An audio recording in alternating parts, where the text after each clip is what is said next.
सुप्रभात।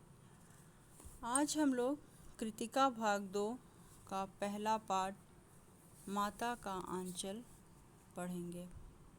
इसके लेखक शिवपूजन सहाय जी हैं। सबसे पहले तो हम लोग लेखक के बारे में थोड़ी जानकारी हासिल करेंगे। शिवपूजन सहाय का जन्म सन 1893 में गांव उनवास, जिला भोजपुर में हुआ। उनके बचपन का नाम भोलानाथ था, जो कहानी के पात्र हैं। 10वीं की परीक्षा पास करने के बाद उन्होंने बनारस की अदालत में नकल नवीस की नौकरी की। बाद में वे हिंदी के प्राध्यापक बन गए। असहयोग आंदोलन के प्रभाव से उन्होंने सरकारी नौकरी से त्यागपत्र दे दिया। शिवपूजन सहाय अपने समय के लेखकों में बहुत लोकप्रिय और सम्मानित व्यक्ति थे। उन्होंने जागरण, हिमालय, माधुरी, बालक आदि कई प्रतिष्ठित पत्रिकाओं का संपादन किया। इसके साथ ही वे हिंदी की प्रतिष्ठित पत्रिका मतवाला के संपादक मंडल में थे। सन 1963 में उनका देहांत हो गया। वे मुख्यतः गद्य के लेखक थे। देहाती दुनिया, ग्राम सुधार, वे दिन वे लोग, स्मृति शेष आदि उनकी दर्जन भर गद्य कृतियाँ प्रकाशित हुई हैं। शिवपूजन सहाय रचनावली के 4 खंडों में उनकी संपूर्ण रचनाएं प्रकाशित हैं। उनकी रचनाओं में लोक जीवन और लोक संस्कृति के प्रसंग सहज ही मिल जाते हैं। आज शिवपूजन सहाय द्वारा लिखित जो रचना हमें पढ़ना है वो है माता का अंचल। यह अंश शिवपूजन सहाय के उपन्यास देहाती दुनिया से लिया गया है। यह 1926 में प्रकाशित देहाती दुनिया हिंदी का पहला आंचलिक उपन्यास माना जाता है। इतना ही नहीं, यह संस्मरण शिल्प में लिखा गया हिंदी का पहला उपन्यास भी माना जाता है। इसमें ग्रामीण जीवन का चित्रण ग्रामीण जनता की भाषा में किया गया है। लेखक ने उपन्यास की भूमिका में यह संकेत दिया है कि ठेठ से ठेठ देहाती या अनपढ़ गंवार मजदूर, निरक्षर हलवाहे भी बड़ी आसानी से इसे समझ सकें।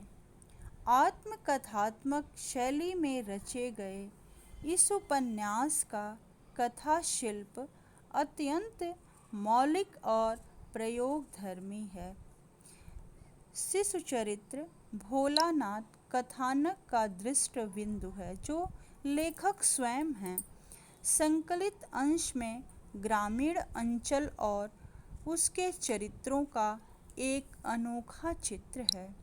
बालकों के खेल, कौतूहल, माँ की ममता, पिता का दुलार, लोकगीत आदि अनेक प्रसंग इसमें शामिल हैं। शहर की चकाचौंध से दूर गांव की सहजता को रचनाकार ने आत्मीयता से प्रस्तुत किया है।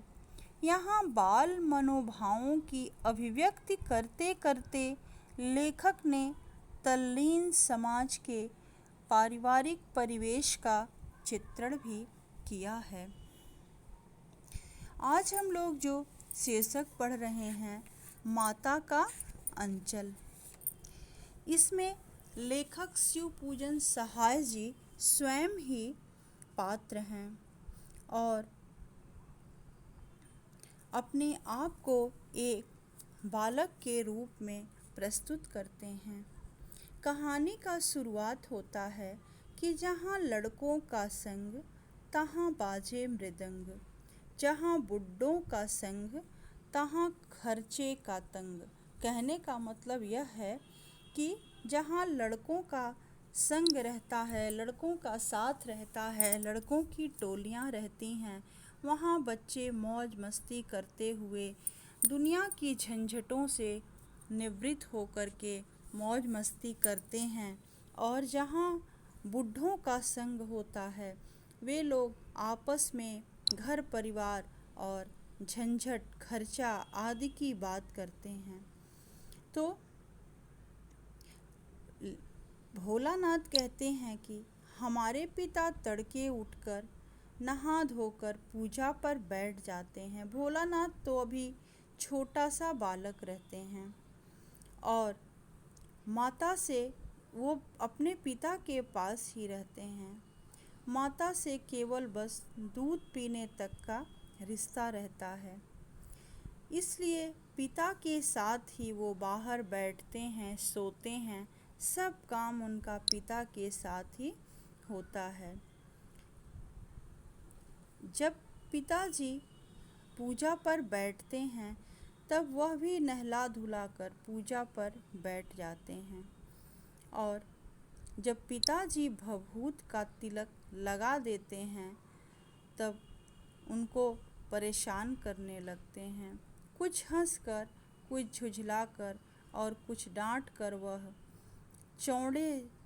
सा चौड़ा सा लीलार पर त्रिपुंड कर देते हैं और भभूत खूब खुलती है, उनके लीलार पर खूब अच्छी लगती है। सिर में लंबी लंबी जटाएं हैं। बालक का अभी मुंडन संस्कार नहीं हुआ है, इसलिए बालक का जो बाल है वो बड़ा बड़ा है। पिताजी क्या करते हैं, बड़े प्यार से भोलानाथ कह करके उनको पुकारते हैं। असल में इनका नाम तो जो है तारकेश्वर रहता है, लेकिन बाबूजी बड़े स्नेह से इन्हें भोलानाथ कह करके पुकारते हैं। जब बाबूजी इनके रामायण का पाठ करते हैं तब ये उनके बगल में बैठे बैठे आईने में अपना मुंह देखते रहते हैं और जब वह इनकी तरफ देखते हैं तब ये शर्मा करके और आईने को नीचे रख देते हैं। पूजा पाठ जब पिताजी कर चुकते हैं, वह राम राम लिखने लगते हैं। अपनी एक राम नामा बही पर हजार राम नाम वह अपने पाठ की पोथी के साथ बांध कर रख देते हैं। फिर क्या करते हैं कि 500 बार कागज के छोटे छोटे टुकड़ों पर राम नाम लिखकर आटे की गोलियों में लपेटते और उन गोलियों को गंगा में बहा देते थे।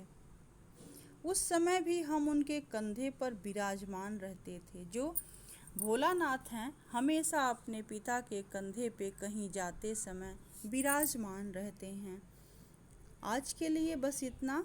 आगे का अंश जो बचा हुआ है हम लोग कल उसको फिर पढ़ेंगे। धन्यवाद।